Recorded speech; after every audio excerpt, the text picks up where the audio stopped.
आई तुला मुलगा, सून आणि सोन्यासारखा एक नातू असून देखील तू तुझी घरसंपत्ती मुलीला का देत आहेस?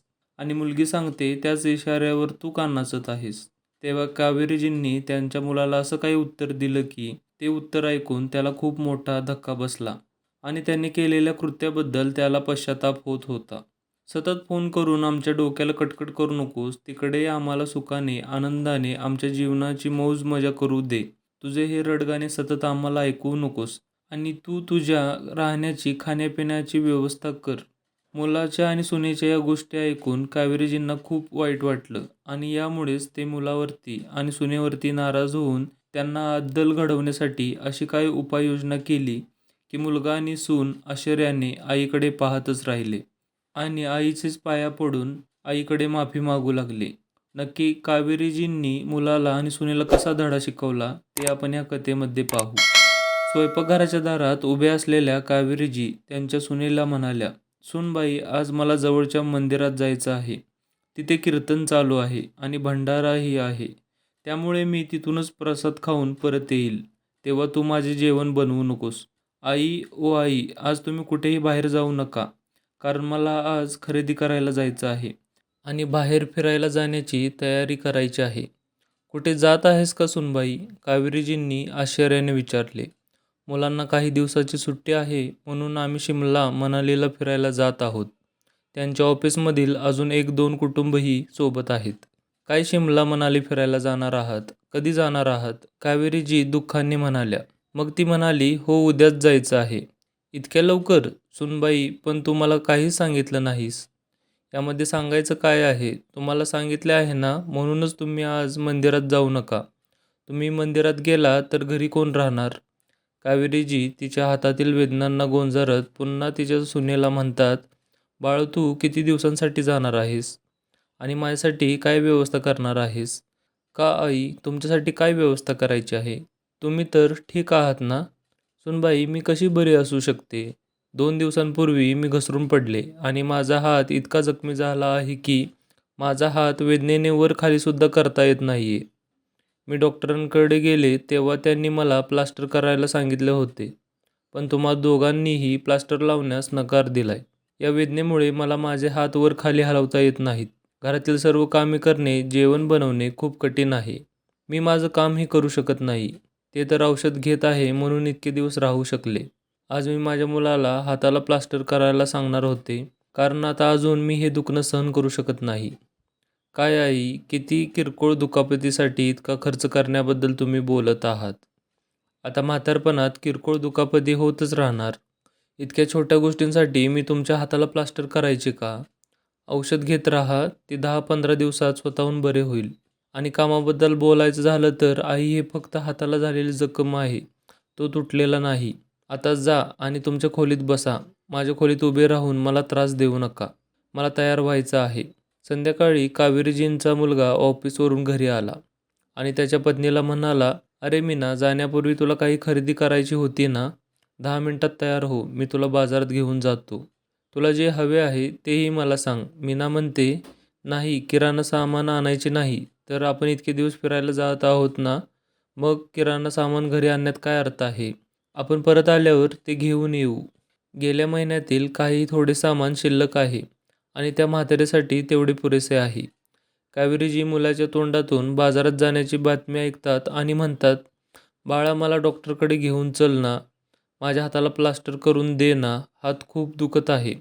जर तुम्ही लोक फिरायला गेल्यानंतर खूप वेदना होऊ लागल्या तर माझी काळजी कोण घेणार? कोणी नसणार आहे घरी." हे ऐकताच तिचा मुलगा मोठ्याने ओरडतो आणि म्हणतो, "आई, कोणी घराबाहेर पडणार आहे हे ऐकताच लगेच तू तुझं काम घेऊन येतेस. उद्या आम्हाला लवकर निघायचं आहे आणि खूप काम आहे, त्यामुळे तुला आता डॉक्टरकडे घेऊन जाऊ शकणार नाही. तुझा हात काय नंतर पण बरा होईल आणि शिवाय हाताला सुद्धा जास्त दुखापत झालेली नाही. बाळा, BP आणि शुगरचे औषध पण संपले आहेत. मी एकटीच राहणार आहे. जर काही अडचण आली तर काळजी कोण घेईल?" कावेरीजी हे बोलताच सुनबाईसुद्धा खोलीतून बाहेर आली आणि मोठ्याने ओरडली, "आई, 10 दिवसात तुम्हाला काहीही होणार नाही. औषधांशिवाय तुम्ही मरणार नाही." मुलगा आणि सूनबाई जोरात ओरडत बाजारात निघून गेले. सून आणि मुलाच्या या अशा वागण्याने कावेरीजींना हादरवून सोडलं होतं. कावेरीजी खोलीत जाऊन शांत बसल्या आणि विचार करू लागल्या की सुनेला आणि माझ्या मुलाला माझी अजिबात काळजी नाहीये. आणि एक तर ते मला डॉक्टरकडे सुद्धा घेऊन जात नाहीत आणि दुसरे म्हणजे तो इतके दिवस घराबाहेर जात आहे. मी माझ्या मुलासाठी काय काय नाही केलं, पण मुलांना मात्र आईचे दुःख दिसत नाही. ज्या मुलाला थोडंसंही खरचटलं तर त्याच्या वेदना मला होत असत. आज त्याच मुलाला माझ्या वेदना दिसून येत नाहीत. तो माझ्याशी अनोळखी व्यक्तीप्रमाणे वागतो. दुसऱ्या दिवशी मुलगा आणि ती निघण्याची तयारी करीत होते आणि ते शिमला मनालीला निघूनही गेले. आता मुलगा आणि सून जाऊन 4 दिवस झाले होते. कावेरीजी खोलीत बसल्या होत्या. भुकेने त्यांचे पोट आकसून गेले होते. कधी खोलीत येते तर कधी स्वयंपाकघरात जाऊन डबे उघडते आणि आत पाहू लागते. कदाचित कोणत्यातरी डब्यात काहीतरी असेल. पण सूनबाई घरातील सर्व रेशन संपवून फिरायला निघून गेली होती. महिन्याचा शेवटचा दिवस होता. घरातील सर्व रेशन संपले होते आणि सून नवीन राशन खरेदी करायला गेली नव्हती. घरात फक्त काही पीठ आणि हे डाळी होत्या. ते वापरून कावेरीजी कसं तरी 2-4 दिवस घालवतात. त्यानंतर जेव्हा तिला घरात काही खायला मिळत नाही तेव्हा ती तिच्या मुलाला फोन करते. "बाळा, मला खूप भूक लागली आहे रे. मला स्वयंपाकघरात स्वयंपाकाचे कोणतेही साहित्य दिसत नाही." या अशा छोट्या गोष्टींवरून मुलगा खूप रागवतो आणि म्हणतो, "आई, तू आता लहान मुलगी नाही आहेस. घरात स्वयंपाकाचे साहित्य नसणे हे शक्य नाही. तुला भूक लागली आहे तर स्वयंपाकघरात जा आणि काहीतरी शिजवून खा. देवाने तुला 2 हात दिले आहेत ना, त्यांनी शिजवून घे आणि खा." असं म्हणत मुलगा फोन ठेवतो. बिचारी कावेरीजी स्वयंपाकघरात जातात, सर्व डबे तपासतात, पण तिला स्वयंपाकघरात जेवण बनवण्यासाठी काहीच साहित्य सापडत नव्हते. जेव्हा काही दिसत नाही तेव्हा भुकेलेल्या आणि तहानलेल्या कावेरीजी खोलीत परत येतात आणि बसतात. सुरुवातीला तिला वाटले की तिच्या मुलाला फोन करून सांगावे, पण काही वेळापूर्वीच तिच्या मुलाने तिला फोन करण्यास मनाई केली होती.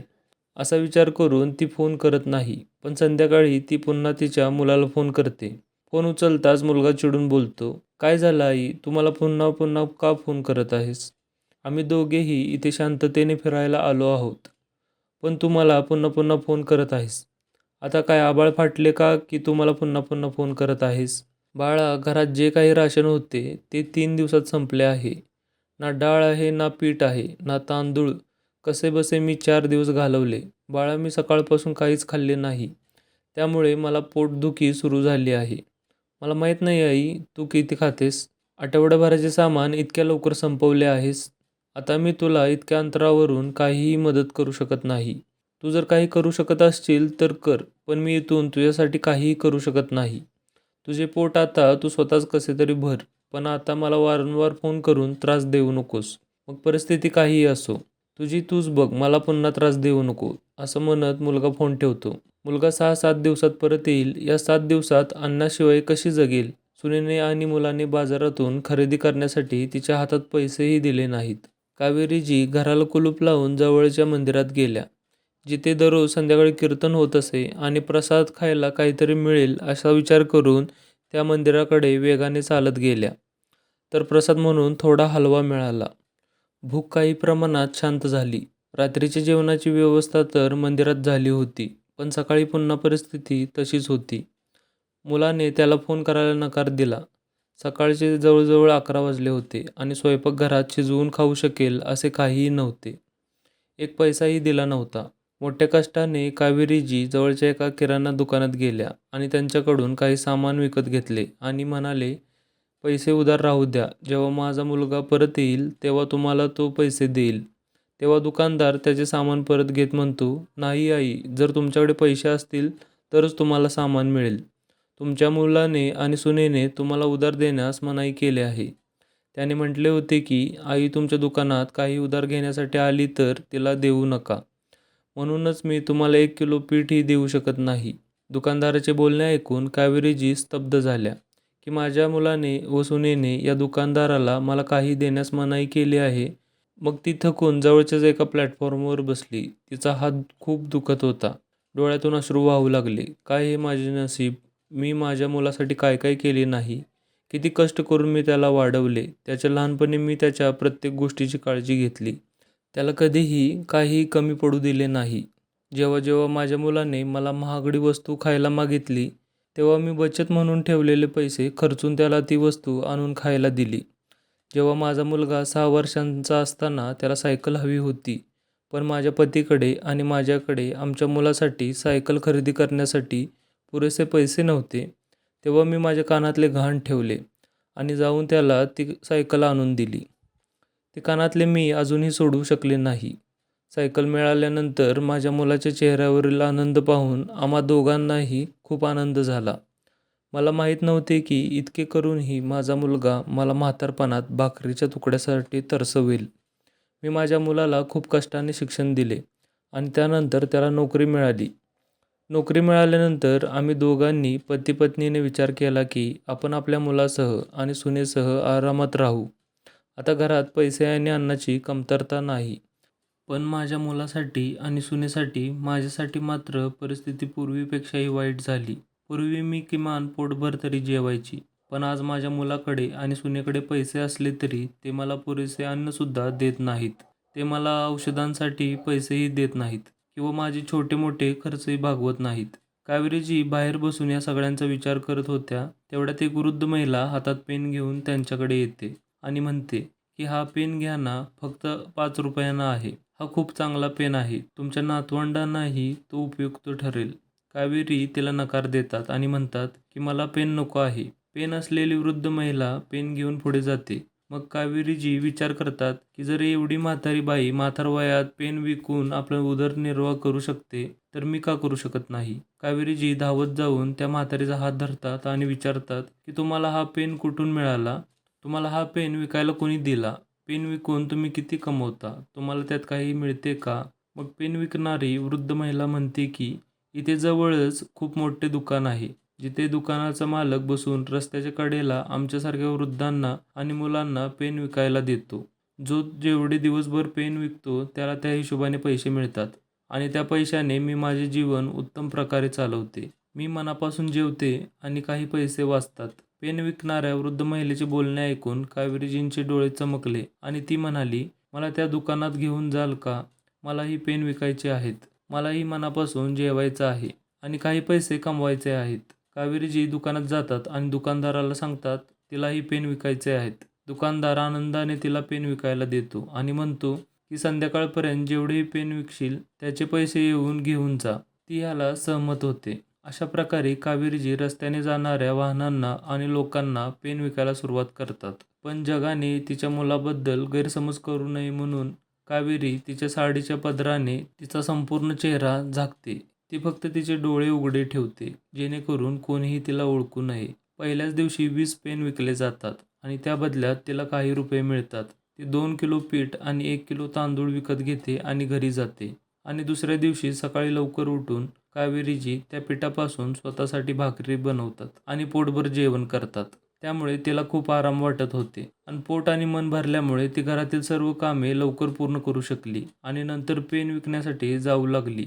तिला हे सगळं करताना मज्जा येत होती, कारण यामुळे तिचे पोट भरत होते आणि तिला तिच्या मुला आणि सुनेसमोर भीक मागावी लागत नव्हती. तरी 2 भाकरीच्या बदल्यात तिचा मुलगा आणि सून तिला खूप काही बोलत होते. जर 2 पोळीनंतर तिसरी पोळी मागितली तर सूनबाई आणि तिचा मुलगा तिच्याकडे अशा प्रकारे पाहत होते की जणू ते तिला जिवंत चावून खातील. किती दिवस झाले होते त्यांनी पोटभर जेवले नव्हते. कावेरीजींना हे सर्व काम खूप आवडत होते, पण कुठेतरी त्यांना भीती वाटत होती की कोणीतरी त्यांना ओळखेल. एके दिवशी अशाच प्रकारे पेन विकत असताना खूप जोरदार वादळ सुरू झाले. कावेरीजींच्या हातात खूप पेन होते. त्या नुकत्याच आल्या होत्या आणि उद्या खाण्यापिण्याची व्यवस्था करण्यासाठी तिला तिचे सर्व पेन विकल्यानंतरच घरी जायचे होते. म्हणूनच वादळ आल्यावरतीही ती खूप सावध होती आणि एवढ्या वादळानंतरही ती रस्त्यावरून हलली नाही. पेन घेऊन उभी राहिली आणि तिथून जाणाऱ्या लोकांना ती विकत राहिली. तेवढ्यात कावेरीजींच्या समोर एक मोठी गाडी येऊन थांबली. गाडीत एक वृद्ध महिला बसली होती. ती कावेरीजींकडे खूप काळजीपूर्वक पाहण्याचा प्रयत्न करत होती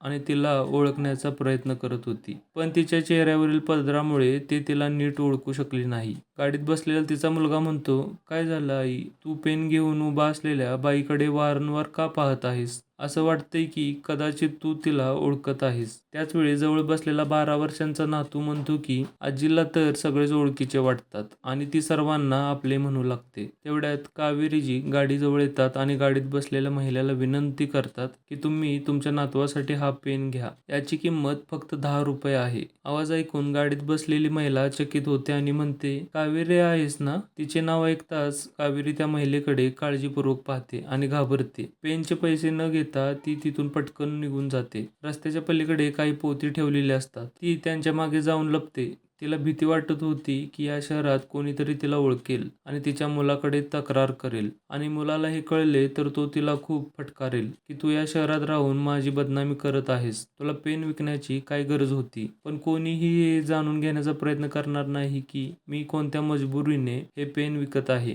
मी हे पेन फक्त पोटभर जेवणासाठी विकत आहे. कावेरीजी लपून बसल्या होत्या. तेवढ्यात ती बाई मागून आली आणि कावेरीजींच्या डोक्यावरून पदर काढला. कावेरीजींना पेन विकताना पाहून ती तिला मिठी मारते आणि रडू लागते आणि म्हणते, कावेरी मी तुझी बालपणीची मैत्रीण ममता आहे आणि तू तुझे हे काय हाल केले आहेस आणि तू पेन का विकत आहेस? तुझी मुले कुठे आहेत? कावेरीजींना ज्याची भीती होती तेच आज घडले होते. मग तीही तिच्या मैत्रिणीला ममताला मिठी मारते आणि रडू लागते. ममता विचारते, आता खरं सांग कावेरी, तुला रस्त्यावर पेन का विकावे लागत आहेत? असे काय घडले आहे जे तुझ्यावर हे दिवस आले आहेत? मग रडत कावेरीजी म्हणतात, तुला काय सांगू सखे, माझ्या पोटाची भूक भागवण्यासाठी मी रस्त्यावर पेन विकत आहे आणि मुलगा असून बाहेर फिरायला गेले आहेत आणि घरात काहीच अन्न शिल्लक राहिले नाही. ममताजी वृद्धांसाठी एक सामाजिक संस्था चालवत होत्या. तिच्या मैत्रिणीला असे पाहून तिला तिच्या घराची परिस्थिती आणि ती कोणत्या प्रकारच्या लोकांमध्ये राहत आहे याची कल्पना आली होती. मग कावेरीला ममताजी म्हणतात,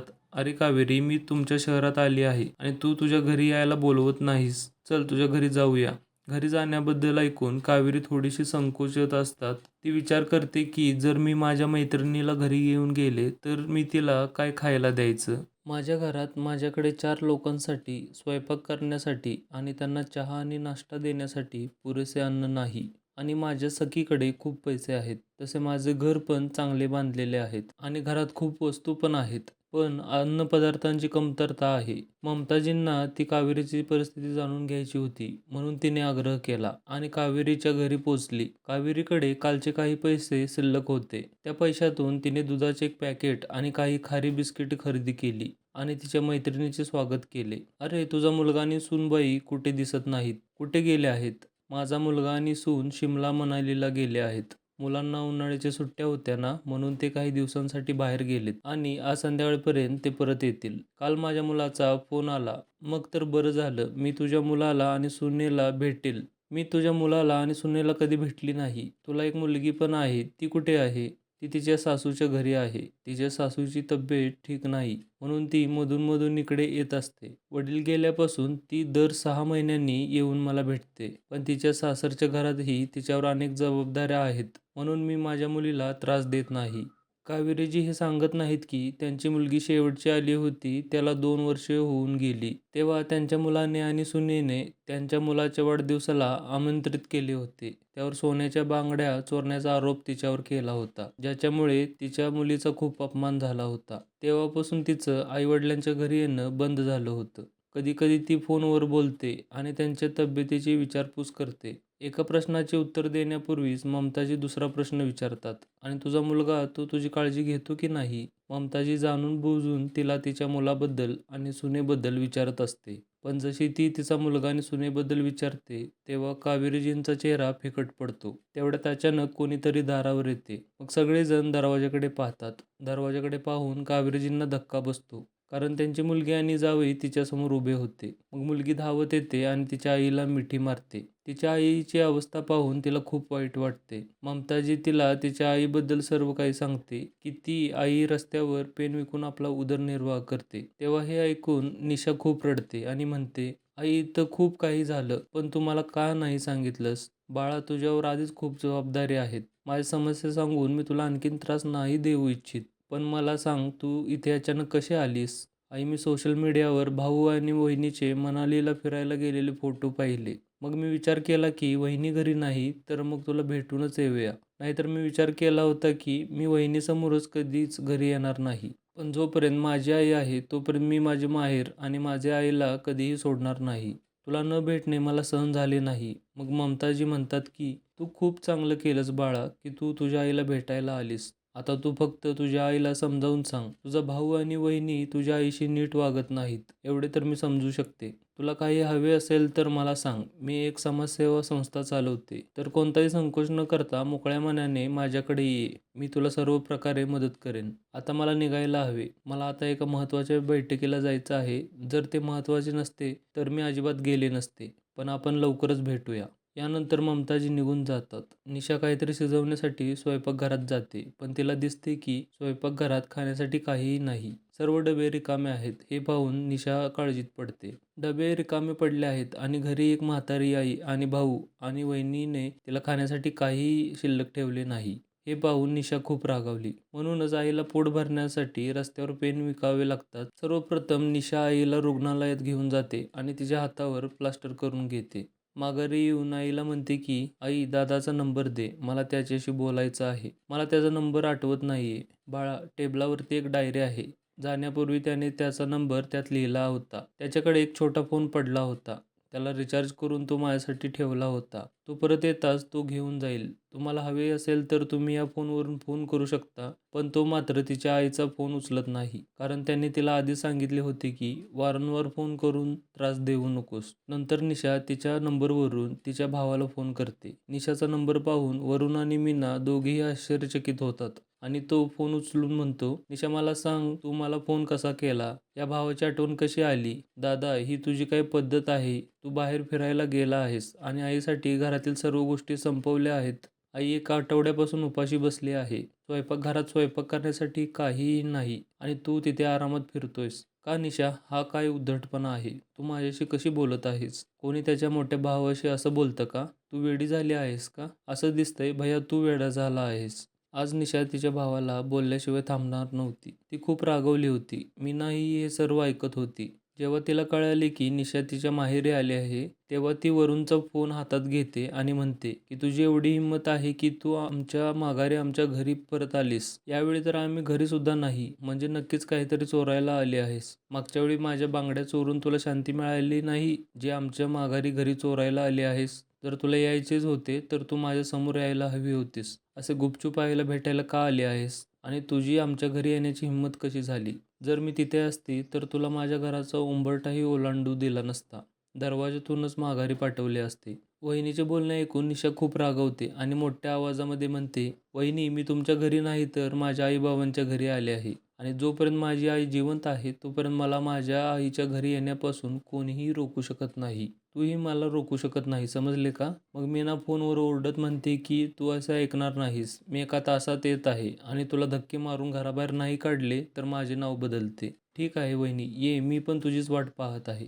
असं म्हणत निशा फोन ठेवते. इथे निशा तिच्या आईला समजावून सांगते, आई तू किती दिवस दादा आणि वहिनीसोबत गुदमरून राहणार आहेस? दोघेही तुला पुरेसे अन्नही देत नाहीत. तू घरातील सर्व कामेही करतेस. ते स्वतःवर खूप पैसे खर्च करतात, फिरतात, बाहेर चित्रपट पाहतात आणि पार्टीही करतात. पण जेव्हा तुझ्यावर खर्च करायची वेळ येते तेव्हा काहीच करत नाहीत. वरून स्वयंपाकघरात खाण्यासाठी किंवा पिण्यासाठी काहीही सोडून जात नाहीत. तुला डॉक्टरकडेही घेऊन जात नाहीत. हे घर आमच्या वडिलांनी बांधले आहे आणि ते तुमचं आहे.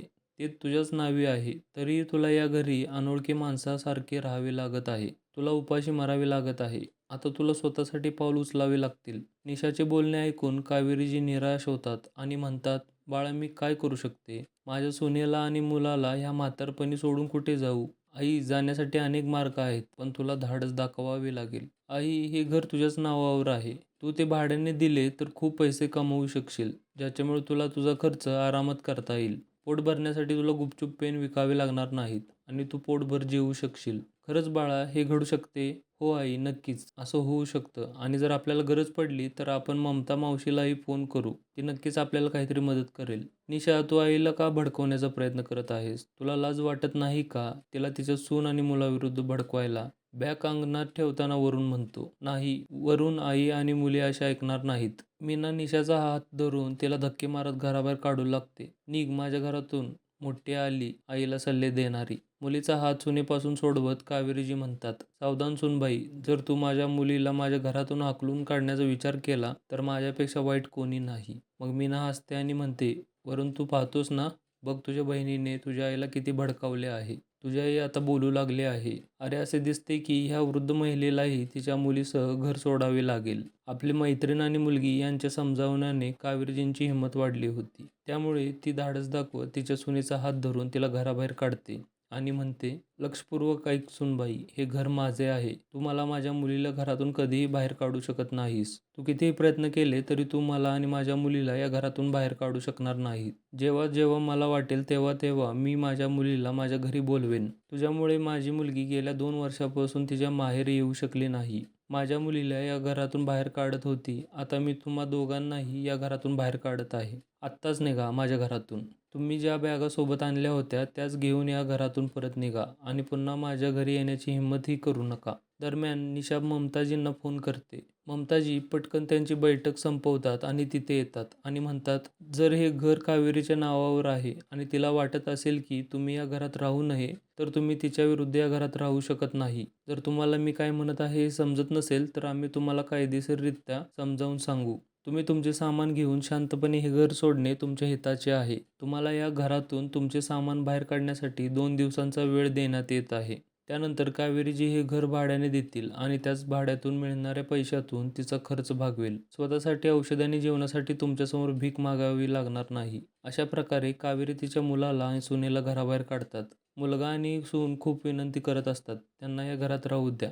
आता आम्ही तुमच्याशी असे वागणार नाही. परंतु कावेरीजी त्यांची सून आणि मुलाच्या वागण्याने खूप दुःखी होत्या आणि त्यांना इतका त्रास दिला होता की त्यांना त्यांच्या सून आणि मुलांमध्ये रस उरला नव्हता. त्यांच्या हाताला इतक्या वेदना होत असतानाही त्यांच्या मुलांनी आणि सुनेने त्यांना रुग्णालयात नेले नाही. त्या पूर्ण महिना वेदनेने त्रस्त होत्या. जेव्हा त्यांची मुलगी आली तेव्हा ती हॉस्पिटलमध्ये घेऊन गेली. त्यावेळी मुलगा आणि सून आरामात फिरायला गेले आणि मागे तिला उपाशी ठेवले होते. या सर्व गोष्टी कावेरीजींच्या मनात वारंवार येत राहिल्या, ज्याच्यामुळे ते मुलगा आणि सुनेला कधीही माफही करू शकले नाही आणि त्यांना बाहेर काढून आणि बाकीचे घर भाड्याने दिले. स्वतःच्या खाण्यापिण्याचा आणि औषधांचा खर्च करू लागले. आता तिला तिच्या सुनेसमोर आणि मुलांसमोर छोट्या मोठ्या गोष्टींसाठी अवलंबून राहावे लागत नव्हते किंवा त्यांच्याकडे भीक मागावी लागत नव्हती. जर तिला काही समस्या आली तर ती डॉक्टरकडे जाऊ शकत होती, कारण आता तिच्याकडे पैसे होते. तर मित्रांनो, आपल्याकडे काही पैसे असणे खूप महत्त्वाचा भाग आहे. आपण आपल्या मुलांसाठी सर्व काही करतो, पण आपण आपल्या म्हातारपणासाठी काही पैसे वाचवले पाहिजेत, जेणेकरून आपल्याला आपला मुला आणि सुनेसमोर छोट्या छोट्या गरजांसाठी हात पसरावे लागणार नाही. मुलगा सून कितीही चांगले असले तरी काही पैसे तुमच्यासोबत ठेवा, जे तुमच्या म्हातारपणाचे खरे साथीदार होतील. मित्रांनो, आजची आमची कथा कशी वाटली? आवडली असेल तर नक्कीच कमेंट करून सांगा आणि आपल्या चॅनलला लाईक, शेअर, सबस्क्राईब नक्की करा. धन्यवाद.